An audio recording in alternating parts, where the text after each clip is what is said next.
So welcome everyone to our webinar today. This is hosted by the U21 Fine Group. It's great to see some people joining us from institutions across the world, a couple of different continents represented in our list today, and we are delighted that you could all make it. Just a few housekeeping rules as we get started here today.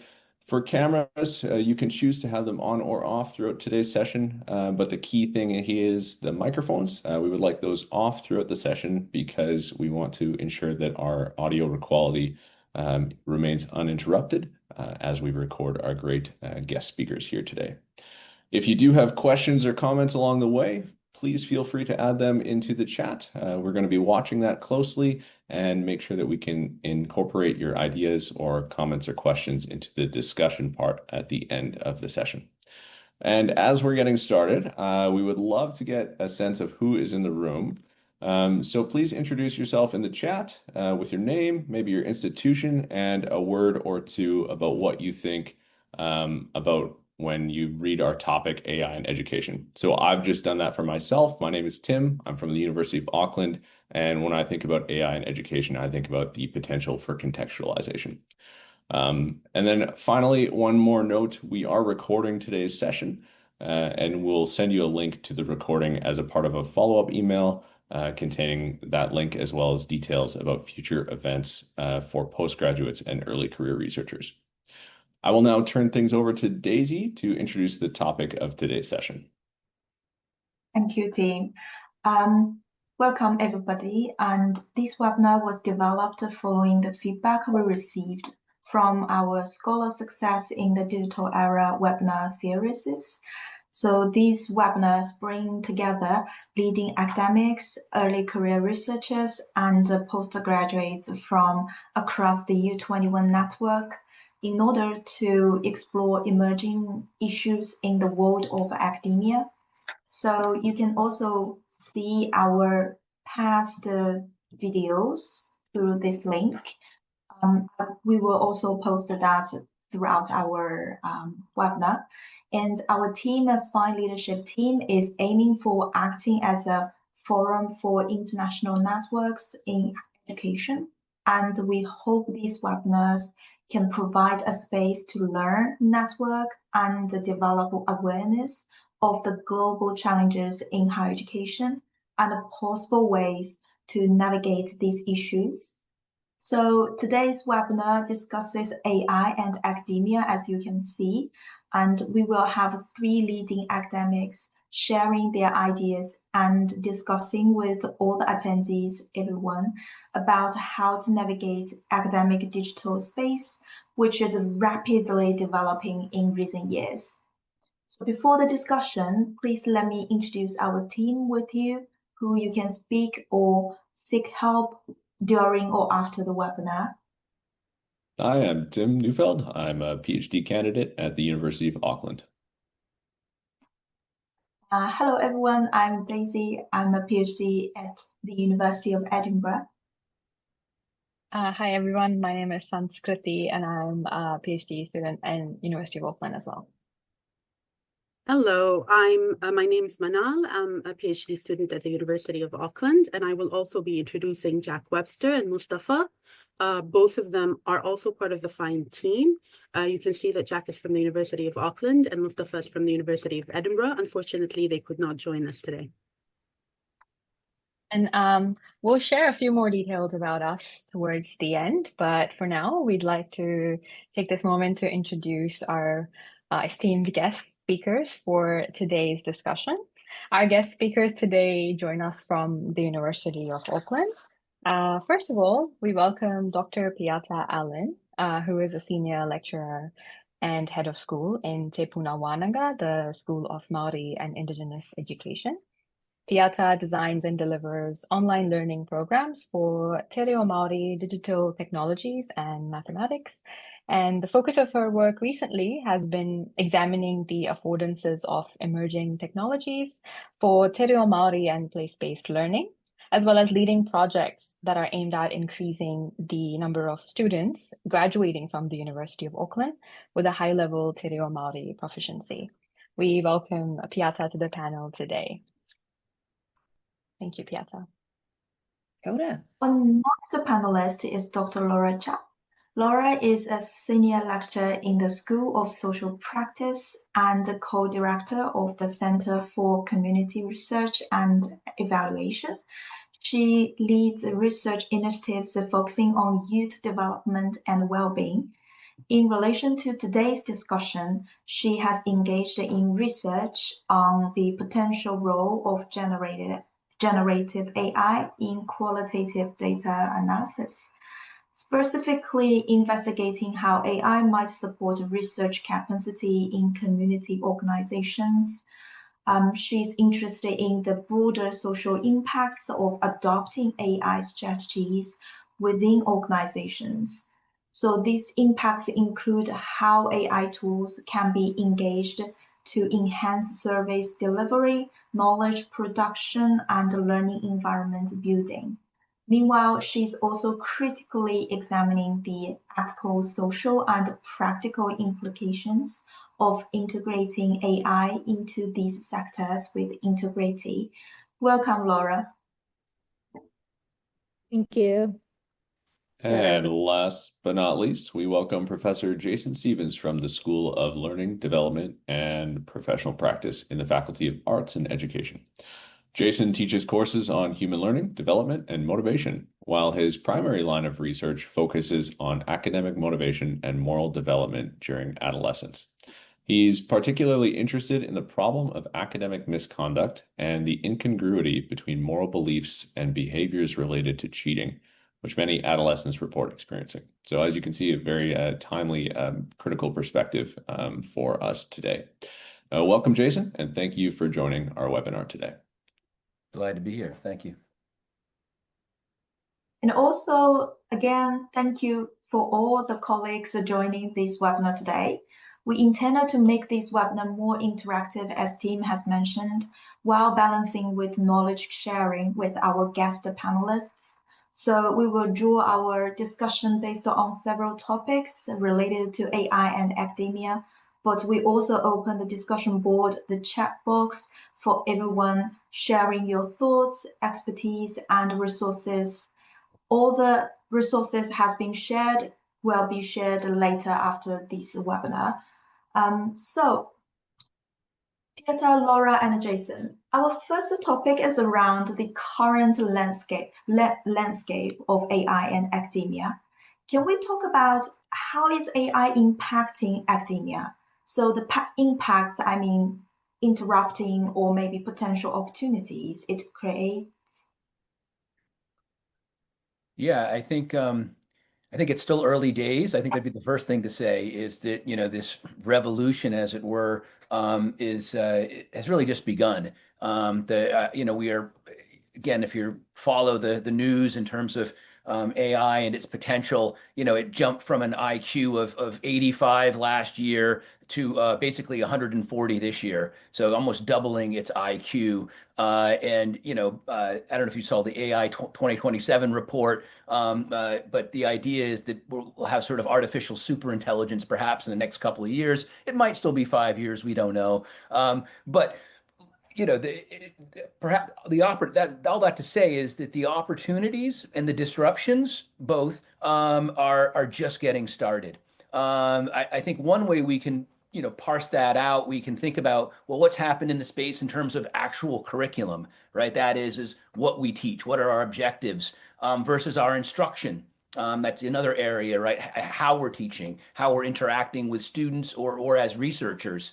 And then, of course, with assessment. So that tripod, that three-legged stool of higher education often gets sort of broken up into curriculum, instruction, and assessment.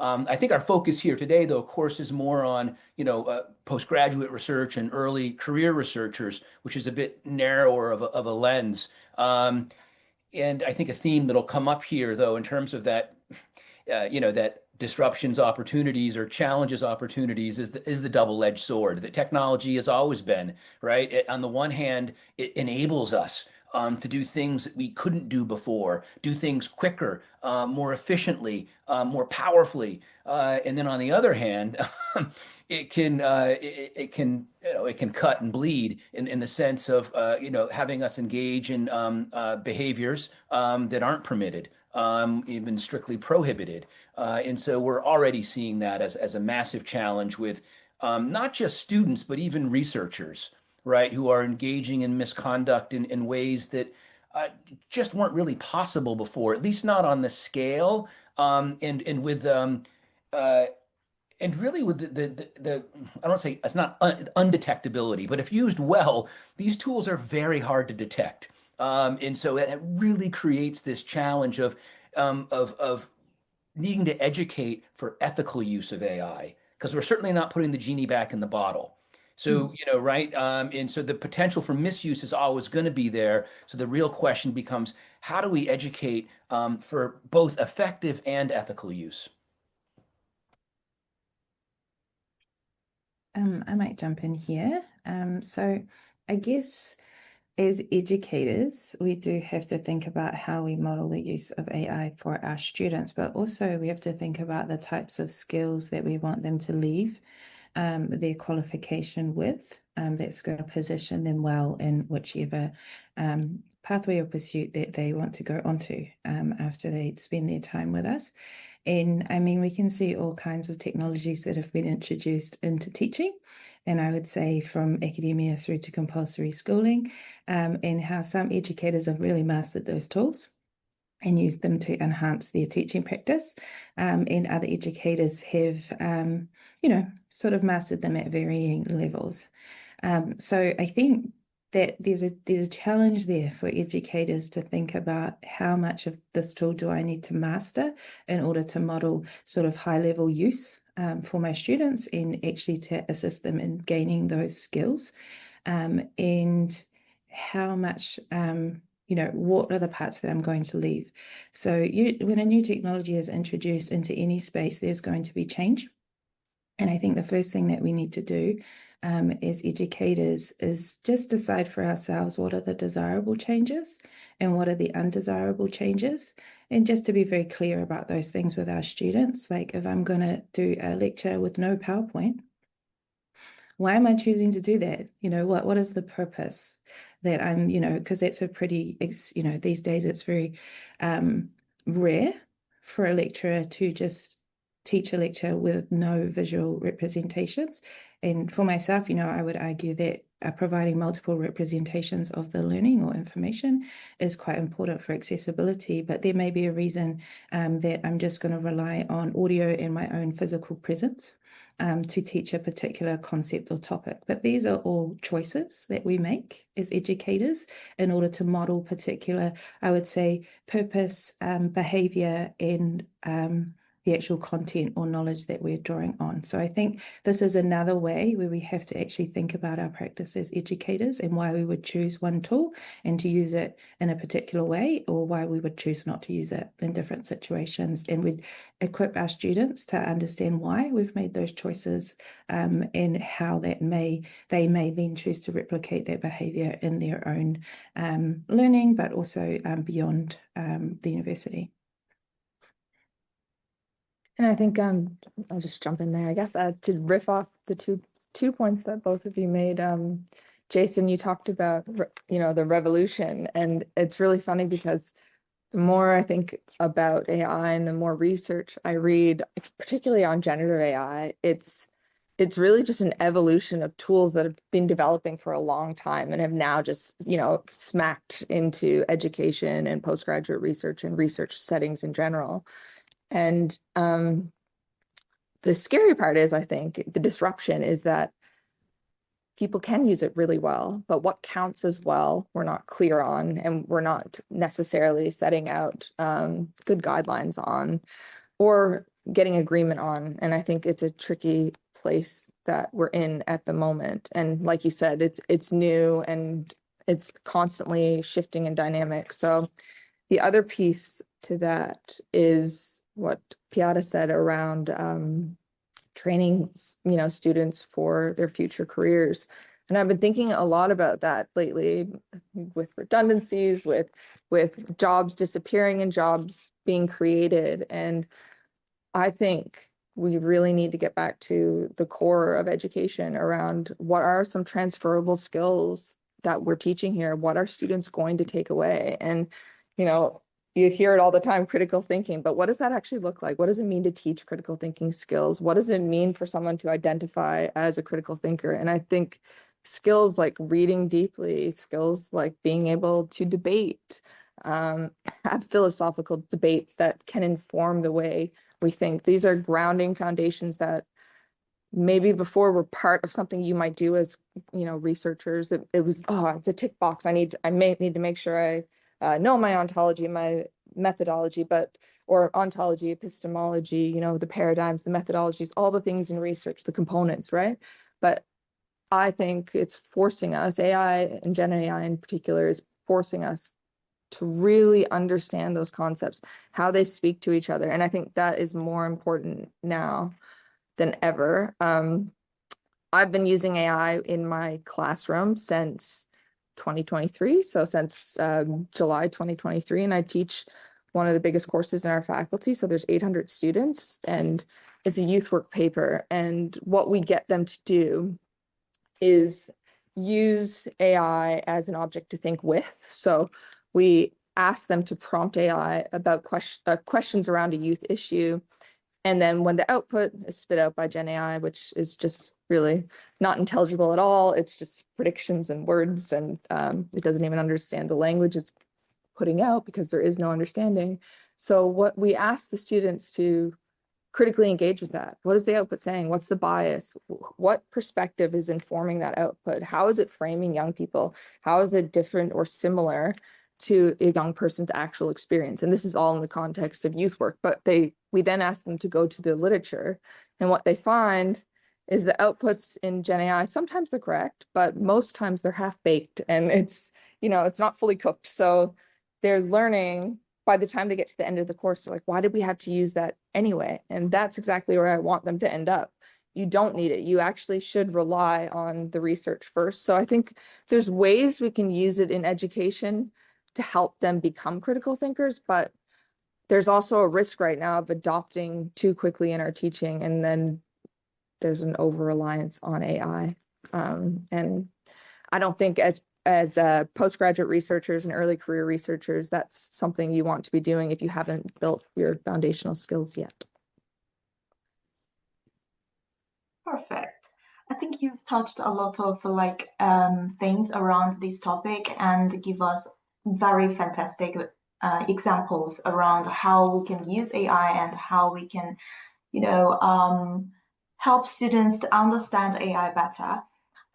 So since you've touched a little bit about, how PGRs and early career researchers can use AI and what is the sort of efficient way to do that, shall we move to the second question so we can directly focus on the aspects in relation to PGRs and ECRs?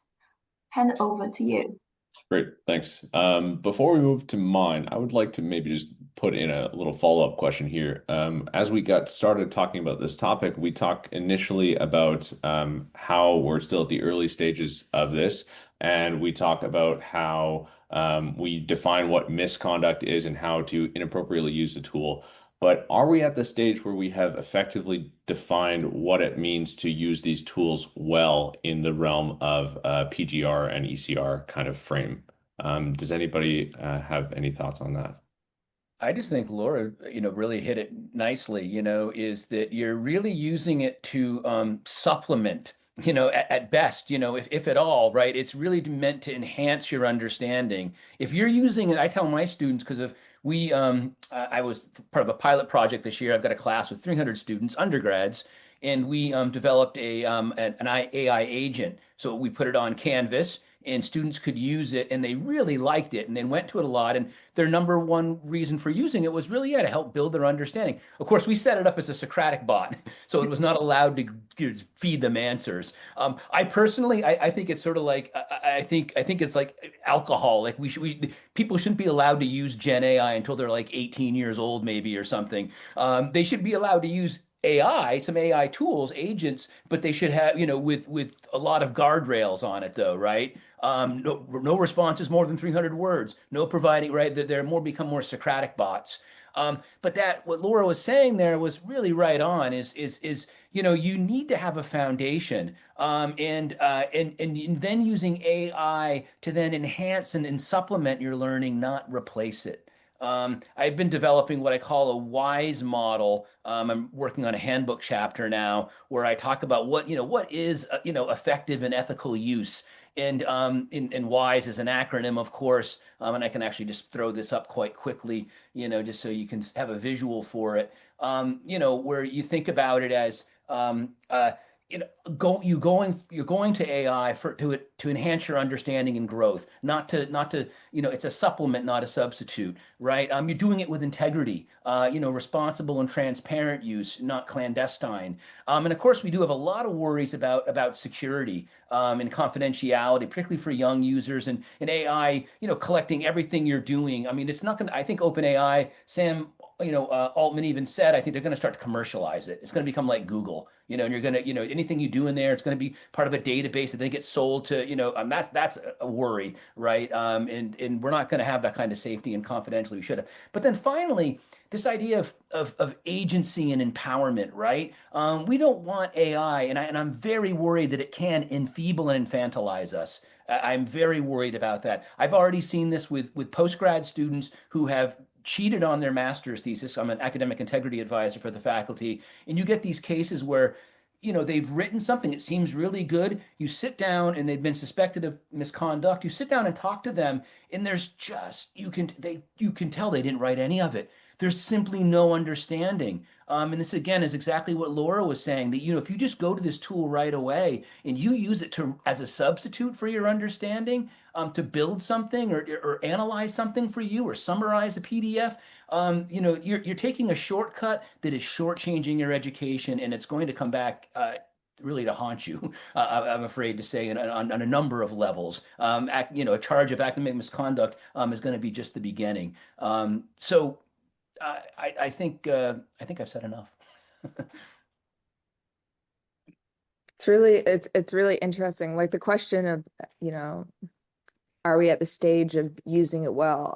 I genuinely think if you have the skill set, if you have not just the foundational knowledge, the deep understanding of a particular area, it can be such an extension of thinking and like a chat partner when your research team isn't around or a colleague's not there, and it can be really great as an object to think with. But it's like if you pick up Foucault and you've never read Foucault, or like Hegel or some theorists from the past, Deleuze, and you do not understand the words that are being used, you haven't encountered that language before, and so you're almost having to stop and sit with it. And what does this word mean? What does this word mean? Together, what do these words mean? If you haven't done that, and how can you know what Foucault's saying? So how can you take what the output is saying as true if you're, say, throwing Foucault's work in there or writing something about Foucault? You don't know that's exactly what he said, and so you're risking your entire academic career. And there's lots of terms going around, but like, yeah, intellectual slop, and that's really what it is. Like I'm a big fan of AI, and I think it can help with writing, and I think people who struggle with writing, hey, that's fine if you've done the reading, the deep reading that's required of you. And also you've tried to write it at least yourself first. I think there's a lot of research right now where it says it's great as a drafting tool, it's great as a structuring tool, and I've recently started to disagree. If you're a postgraduate or early career student, I think it's a real mistake for you. Learning to build structure is a core component of how you write articles in the future, how you share your knowledge, not just articles, how you share your knowledge with anybody. You need to be able to structure arguments. So I think you need to learn how to do that first. And yeah, there's just a massive risk if you don't gain those skills first. Well, you will like the link I just dropped in, then Laura. This article was just published, and it's a really nicely done experiment showing kind of a brain-only group. It was a set of 4 sessions, and one group was assigned to just using their brains to write essays, and they wrote essays over these 4 different sessions. And then another group, LLM only, and another was allowed to use the search engine. It's really the first two that are most interesting, where the brain-only group. And they were wearing EEG things, so they could actually see, their connectivity and their neuron. They were so much more neuronal, connectivity going on during the writing. They felt more ownership, self-reported more ownership after, and that memory thing. They when they asked like the LM only group, they had no idea what they had written about. They had no sense of ownership of it, and they just had a lot less neural activity. I'm not saying that using AI, corrodes your brain. But it seems to, if you're using AI only, what it's doing is it's not facilitating those connections across your brain. It's not eating your brain. It's not enhancing. It's not causing the rich amount of development that would happen if you're thinking of it as your own. So as you just said, I wouldn't go to it to create an outline, unless you're like really stuck in a place. You go there with your ideas, get it to supplement it, and then show that in the process. So to tie this to research for a moment, you'll see examples of this already in some published articles.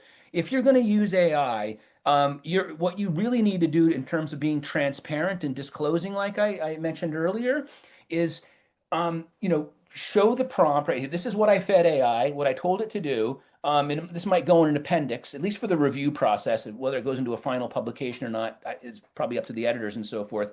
And then what was the output? And then finally, what you did with that output. How you write it. So it's really like a 3-stage model. And again, there can be iterations there. Of course, you're going back and forth, but it's really up to you to really document that and show how you used it wisely, if you will.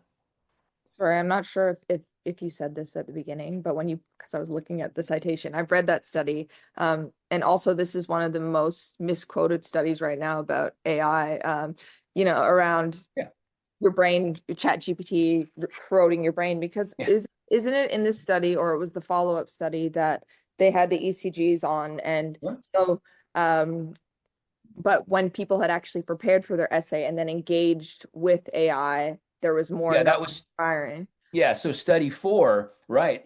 What they did was they allowed them in the fourth, well, I say the fourth phase. When they came back for the 4th time, they then allowed the brain only group to use AI, and then it was really enhanced. Yeah, and again, you're right. It is totally it's corroding your brain. As I said, it's not doing that. It's just you're not getting the kind of neuronal activity that you would get. Those who were just using LLMs were seeing a lot less connection, a lot less connectivity in their brain than those on the brain only group.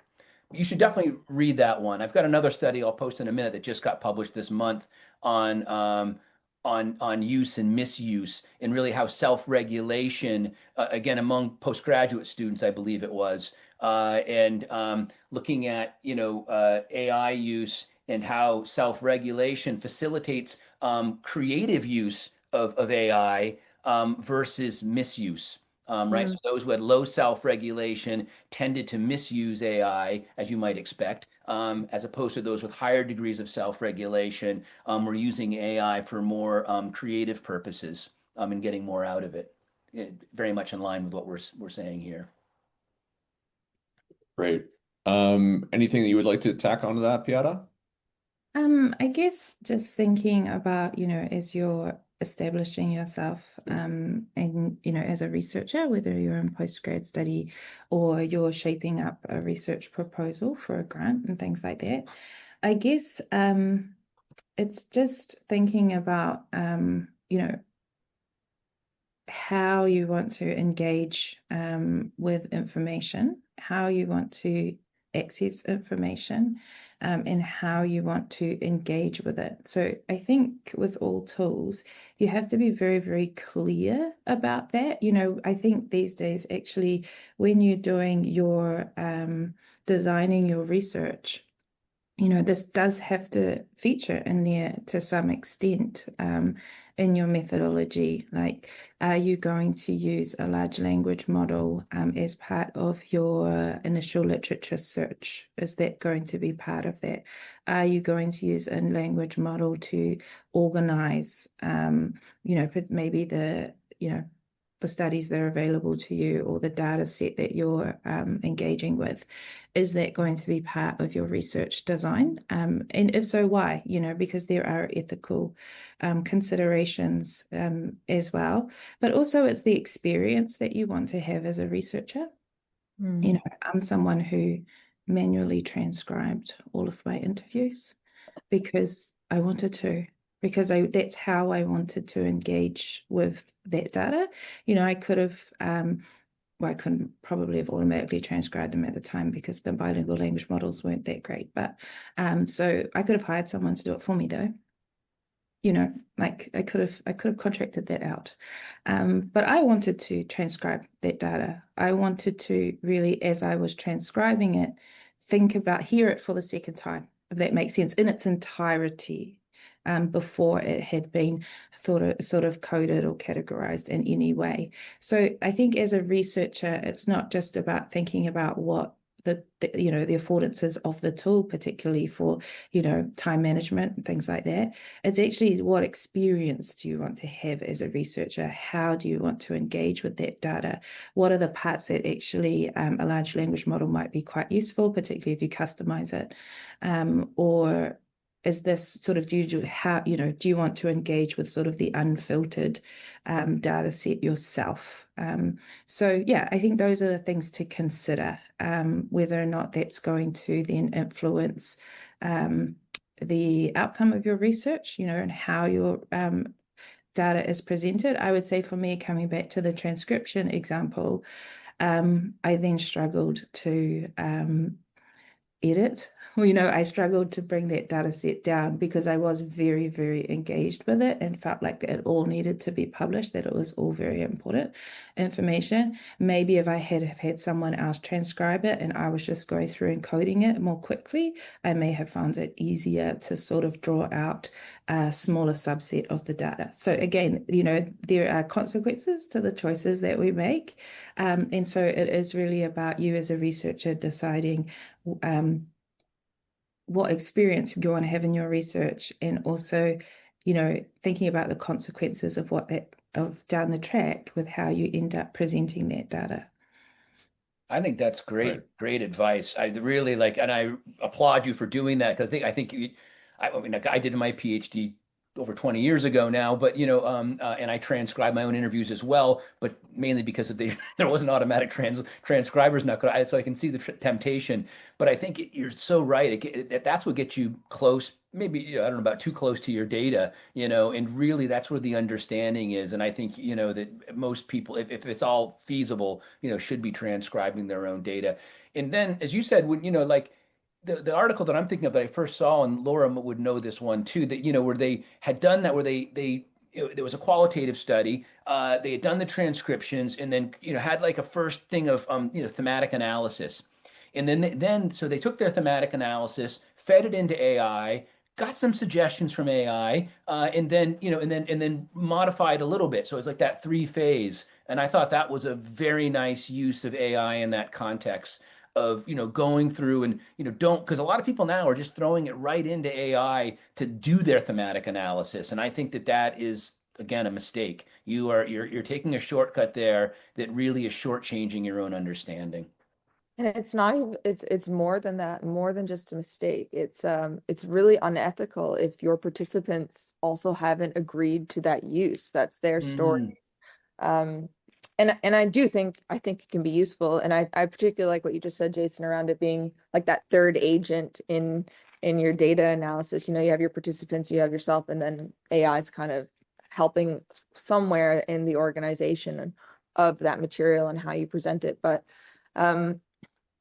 I think being close to the data is still really important. And so I have actually done a lot of data analysis now with AI, and it's been ethically approved, obviously, and by the participants and the organizations I work with.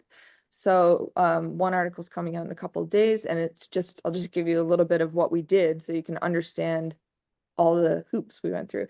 So first off, the study was on why people leave or stay. So what are the factors influencing retention in a residential treatment facility for problematic substance use?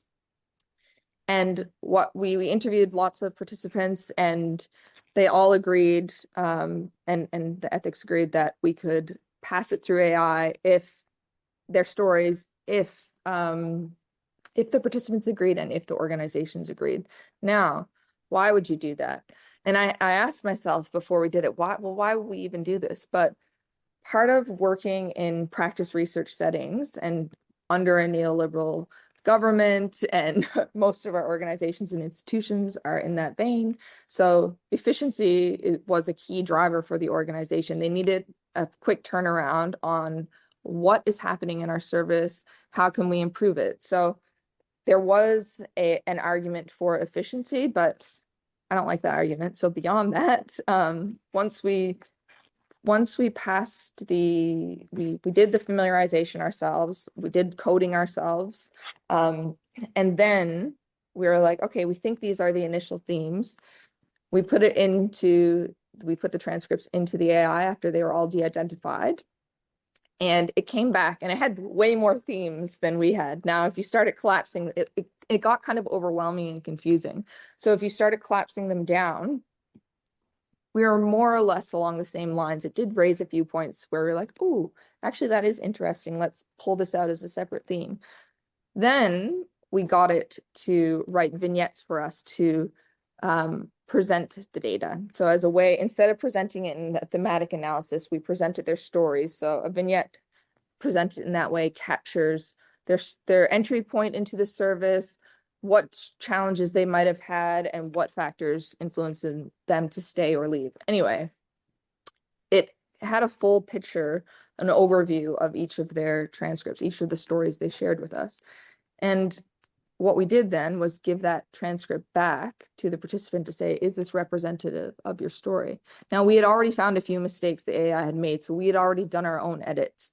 But then we went back to the participants, and we also published that in the article, their member checking process, what they fed back on it. And it was incredible because, I mean, they thought, wow, I never thought this could be how my story was told in such a full way. You know, it's a really good snapshot of what that was like for me.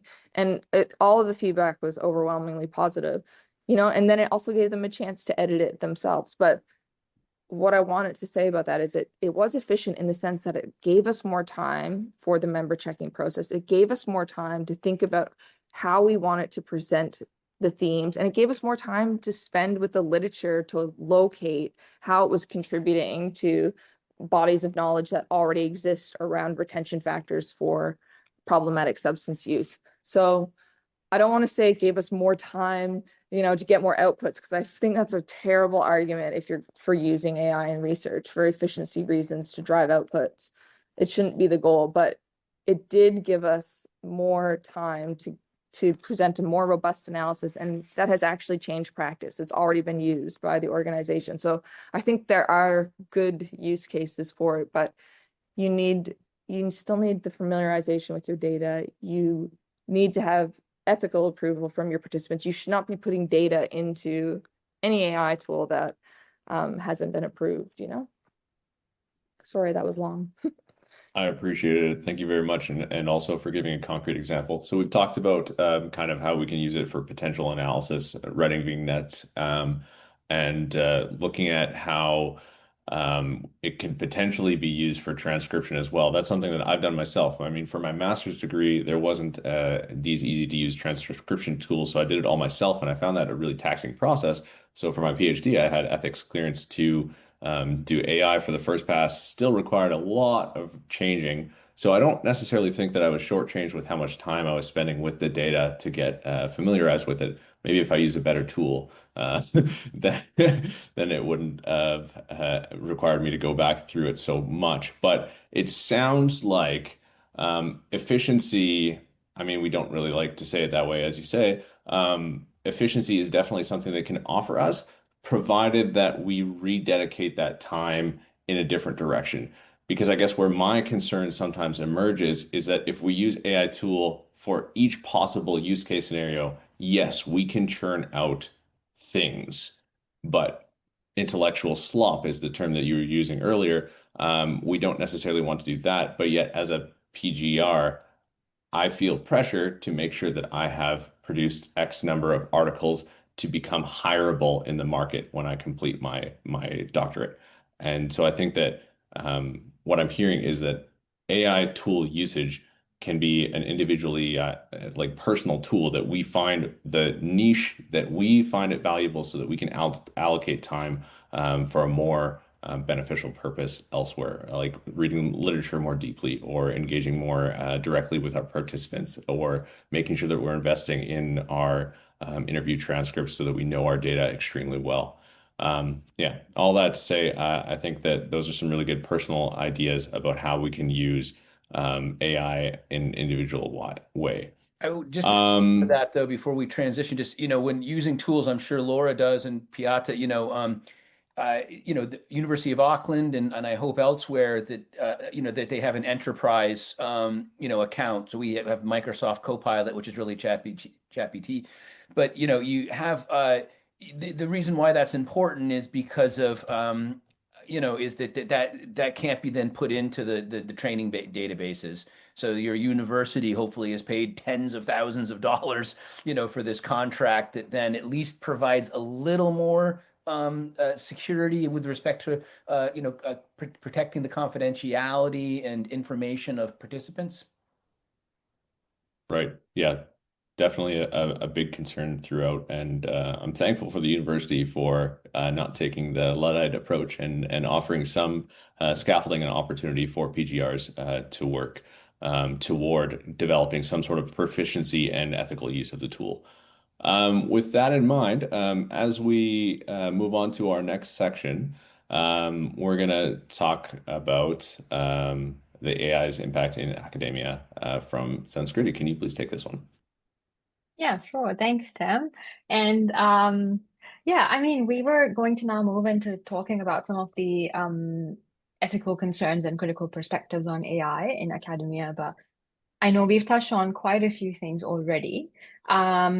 I guess what I would love to hear more from all of you would be around if there are any other examples that you have seen in your research and in your teaching in terms of how AI assisted research is creating the food for thought on ethical concerns such as data privacy or authorship concerns, if there are other examples that you have seen and how PGRs could navigate that space.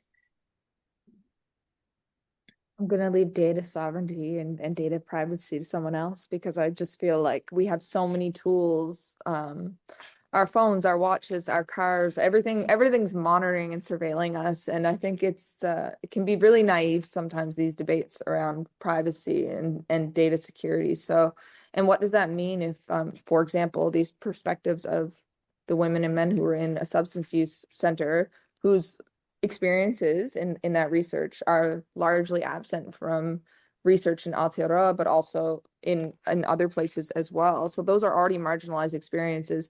If we feed de-identified transcripts into the data and it trains it on their experience, isn't there some value in that? I don't know. It's a question I have, and it comes up way too frequently for me.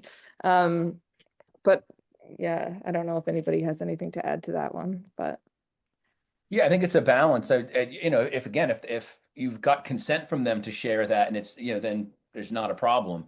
But there's a lot of times where people don't, and so you're analyzing, and you want to then hopefully be using a closed system that's not scraping up that data, and being having it be trained on.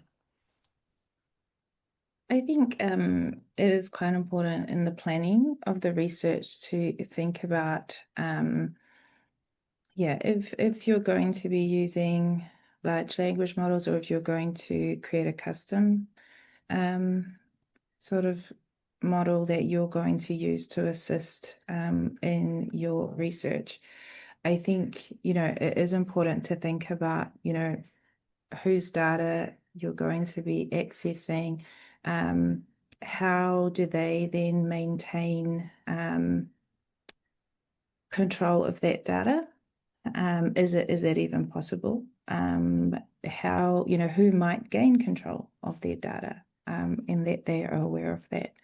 And then thinking about some of the databases that are used to train these language models, where has that data come from?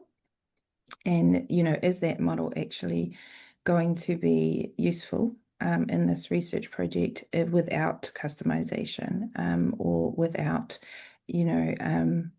potentially for this particular piece of research, it might be a matter of actually beyond customizing, having to train a model to actually be able to do the research. So I think that we have to sort of be careful about thinking that someone else is going to do all of that for us.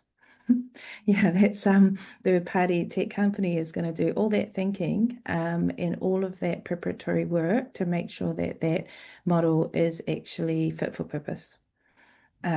Yeah, so if we are using a model that has been trained on a set of data and not customized for our particular piece of research, I think quite a bit of testing is probably required in that case. However, I will say that actually, that doesn't preclude your skills as a researcher.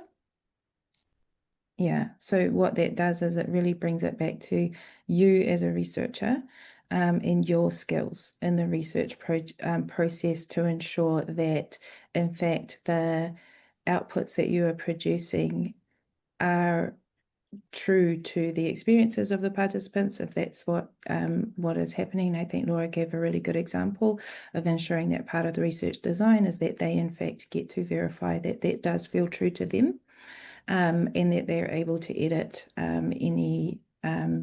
edit their data even after the LLM's been through it and things like that. So that's, thinking about your timelines about when that's going to happen. But also I think, Tim, you brought up a really interesting point about numbers of outputs and metrics, numerical metrics around sort of volume of output. So I think this is an interesting thing because those metrics are based on a non-AI world. Yeah, so we do have to think about the potential for large language models, particularly in written outputs, to change our metrics on how we sort of judge quality research, and whether or not metrics that are based on volume, when you have a language model who can spit out 50 research articles in 10 minutes. Like, is volume still an appropriate metric, or do there need to be other metrics for quality, or maybe positioning, point of view, voice, that may need to be brought into the system, because if volume is no longer difficult, and so it's no longer a metric for quality, then what becomes that metric? So I think this is what we need to start thinking about.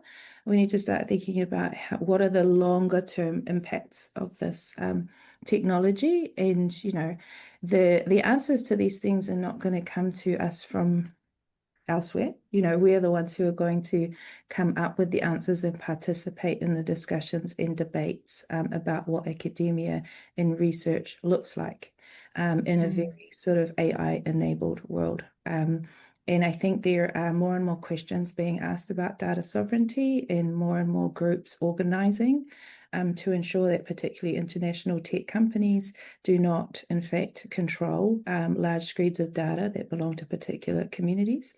But at the same time, that those communities are able to access that technology and leverage it for their purposes. So I think there's a lot more discussion that is happening in those spaces, and I think those are going to form some of the metrics going forwards, as opposed to the ones we've had in the past, which are very much about volume, citations, and all of these things. So I think that's a very interesting topic to think about. And it's also Mm. important to think about in that. I think one of the conversations that have been coming up about new metrics, and it's been happening for the past 4 or 5 years more, is how do you discuss your impact narrative? So how can you actually talk about the impact of the work that you've done? What communities has it affected, or what aspect of theory has it contributed to or pushed forward? And those things are going to become increasingly more important. Yeah, I think yeah, somebody who's more later on in my career at this stage, I suppose. Piat is absolutely right, and Laura, God knows what, I think this is part of the what I still say is a revolution of the way things are going to be changing here, because of, in my day it was, clearly a number of pubs, and the world is still set up that way, right? You got to have a number, you got to have, what is it, 35 pubs to get it to be an associate professor here, or 45 to be a professor. But it's not just that. Then how is that impact measured? Well, it's your H index, right? You could have 30 pubs, but then nobody's citing them, so that doesn't matter. But I would say to you that what I think that for the future, it's really not going to be about quantity in the sense of the number of articles or even the number of citations. It's like, what's the impact on the ground? The work that you're doing, and it's making a difference in communities, because that is going to be something you can't game, I think, right? And so the extent that you can be doing work, it's important to make a research contribution, a theoretical contribution in order to get your PhD. But think very much about the work you do and the impact that it makes on, communities, institutions, individuals. That's where I think a lot of the action is at. That your work is being picked up, it's being used, right, by real people in real contexts that really need it. Mm. I'm aware of the time, but I would like to bring up one question that our participant has asked us, which is around the expectations around authorship and acknowledging when AI has been used to produce part of the article that has been reviewed by the author, but still they have used AI to publish that article. What are some of the expectations around acknowledging that, and how accepted do you think that is going to remain or be challenged? Quickly, you would want to look at journals vary, but I would say go to I'm in psychology, so APA 7 manual and so forth, and in most of the journals that I edit, that I'm on the board of, generally require, there's really two things, right? There's one is where you've used AI rather in for methodological purposes, and in that case it should just be disclosed in the method section only. If you've used it elsewhere in the manuscript, AI cannot be an author. So if you did use it to help you write sections or edit sections, or whatever you did there, a lot of journals want that acknowledged. So it would be like almost in the acknowledgement section. You wouldn't necessarily you wouldn't write it in your intro even, but and increasingly too, when you're going to submit an article, some journals now have a separate box. It used to be like conflicts of interest, right? That's still there, or funding. There's increasingly an AI disclosure. So that's where you would say, oh, we wrote we wrote a draft that AI helped with, with editing that draft for clarity, especially if you are a non-native English speaker and you're publishing in an English journal, which is often the case. So you just want to be making sure you're disclosing that use. And as I said, just for your own sake too, I would at least want to archive, here's what I fed AI, here's what it gave me, here's the final product. I know it's probably more iterative than that, but just to back yourself up, that you might not need to share that, but that would just be a good practice. others might want to add to that if they have some additional, because we all publish in different sort of areas and spaces. And again, I think some of these norms, vary, by discipline and journal. So, but that's kind of the general idea. I'd agree with that. And I think any journal in the last year and a half, particularly since November, has had an AI disclosure tick box or somewhere where you write Right. exactly how you've used it. But it was really funny to see the turn. So before November last year, there was a lot of uncertainty around how AI could be used or couldn't be used, but there was no transparency. So I think at least this gives us a step in transparency. But when you read AI guidelines for journals more now, you see the embracing AI policy. So there's some acceptance of it. But I think it's not whether you use it or not, it's how you use it. That's what comes down to, how you use it, why you're using it. If you understand the output from the language model that you're integrating into your writing, do you actually understand it? Have you actually read the theoretical knowledge bases or the not theoretical, but the scholarship it's based on? And if you can't hang your hat on that, then you shouldn't be putting it in your writing. Yeah, and you want to be careful about misuse because I'll tell you what, especially if you're a doctoral student, but I mean, even, I've been involved in a couple of cases now where, somebody submitted something to a journal that was clearly, because it had hallucinations in it, right? They had hallucinated an article from a University of Auckland scholar, in fact, Ginny, the thematic analysis stuff, and I went and contacted her, and she's like, "Yeah, that's totally hallucinated," and so and then we went back to that. With the editor of the journal goes back to the report to the. I don't know if it was the dean or whatever, but this was a case of an early career scholar, I think, or there was a couple of them where they were completely misusing artificial intelligence, and that can come back. A lot of journals won't do that, be so, but I feel like it's their responsibility to. I've certainly advocated for that. Is if people are submitting that stuff, that they really ought to be even banned from submitting. From Olive Taylor and Francis, this was a Taylor and Francis journal that I'm on the board of, and I was like, no, this is, you almost get your license pulled. It's like a drug cheat in sports or something, right? You're banned for a few years. Which is that's serious. That would be serious if it happened. But I do think that needs to happen. I think we need because it is hard to detect, but when it is detected, and misuse is detected, I think that the penalties need to be quite severe, so that we really try to, tamp it down. Otherwise, we end up in this, kind of epistemic crisis. It's an ethical and epistemic crisis. That's kind of part of what I've been, writing about and talking about is, what's true anymore, right? Is this all AI? We don't, we're really at a time where it's going to be, where these bots can just flood the zone, as it were, and then they're going to just really start feeding on themselves, and you're going to end up in a loop of just sort of, misinformation and hallucinations, and biased at that, because it's all been trained on, largely, English speakers of a certain type, who are racist and biased in certain ways, and it's I heard a great metaphor for it. Like if you want to teach AI, AI, it's like parenting, right? It's kind of learned from watching us, right? Seeing how we interact with each other, seeing our prejudices and biases and weaknesses and thinking play out, and that's what AI is spitting back at us.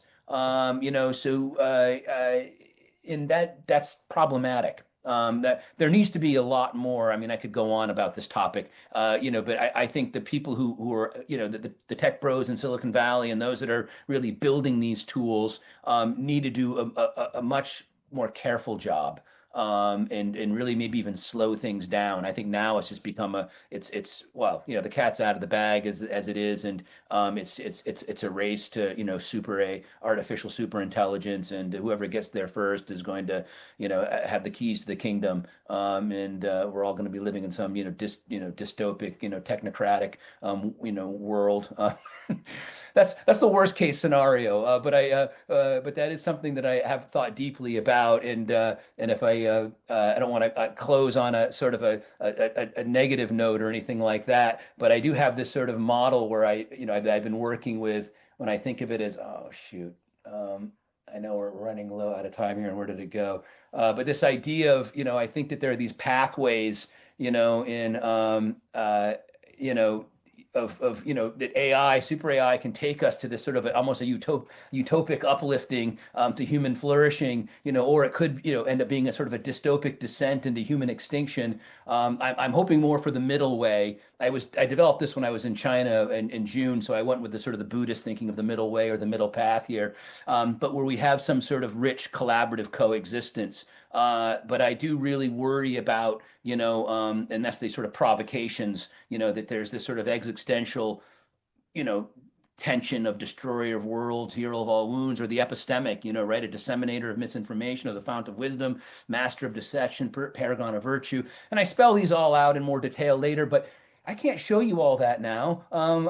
But that's that kind of idea. This is I have a positive version of this too, but that's the idea there. There's there's a lot of potentiality in AI, and we as human beings, here's a quote: AI is going to shape the future, but it's up to us to shape AI. Exactly. I think one of the things just to consider as you position yourselves in your research early in your career is that, hallucinations are essentially information that's missing from the language model. And so it just makes it up because it doesn't know, because that information doesn't currently exist in the language model. And as a researcher, what you're doing is honing your skills and being able to find the gap in knowledge. And so we have to remember that large language models contain a lot of information. There's a lot of information that they do not contain. So when you're thinking about positioning yourself as a researcher, it is helpful to think about, what are the areas of knowledge that are not in the language models, and therefore, sit outside of that.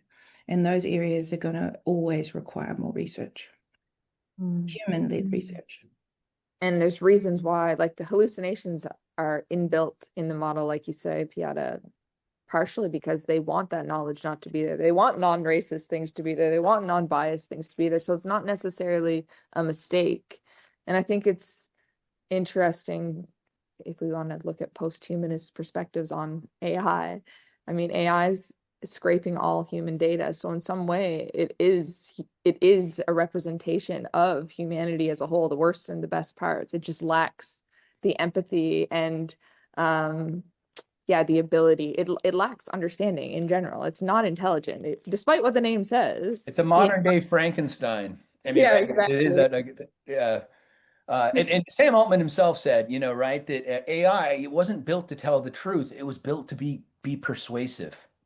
Right? That was his number one thing, right? Is that it speaks with authority, right? Is that it's meant to convince you of something. And those hallucinations are sometimes misinformation, but sometimes it's piecing, it's a logical thing. And so when it fabricates a reference, for instance, it's a very probabilistic. Oh, this author, yeah, they've published with that person. The title sounds reasonable. It looks like it's right. It's probabilistic, right? It's not necessary. So it's really in that sense. More the hallucination is more of, it's not coming out of nowhere. It's a synthesis of what could be possible, right? In a world of probabilities. So a lot of challenges there, and but a lot of opportunities too. And I really like what Piata was saying about, finding there's still things that humans can do of great value and need to do. And so, don't.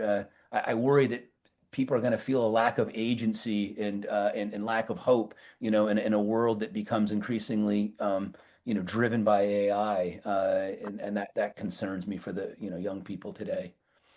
I think if you do want to use it in your research, situating yourself, understanding where you situate yourself in different theoretical bodies of knowledge. So, for example, how are you using post-digital theory? How well do you know that? What do you know about the blurring of our real and digital worlds? And how is this new type of digital technology, Gen AI or other forms of AI, how are we shaping it in our research endeavors, and how is it also shaping us, and what's our awareness around that? So I think if you're going to use it, locate yourself in bodies of scholarship that can be critical of it. I think that's a fantastic kind of final note to bring out this idea as PGRs and ECRs. Our role is effectively shaping what standard or approved or good or healthy AI usage looks like for not only our own careers, but for an entire generation of academics as we move forward and build these tools, hopefully in a healthy way, into our processes and procedures. So on that note, I would like to thank our panel again for offering their time and their insights into our discussion today. It has been a fantastic discussion. There's been plenty to consider about our role and what's happening around us and taking away for our future practice and studies. So thank you all again for sharing your informative perspectives and advice in this webinar. As we mentioned, that this is one of a series of webinars that U21 Fine has been working on, specifically targeted to the needs of postgraduates and early career researchers. So if you're interested in that, there's a link in the chat, and you can find us on Eventbrite, LinkedIn, and so forth to connect with us and learn about upcoming opportunities. Thank you again to Piara, Laura, and Jason for your insightful engagement. And thank you everyone for joining and attending today's webinar. We hope to see you all in a future Fine 21 event. And goodbye. Thanks for coming.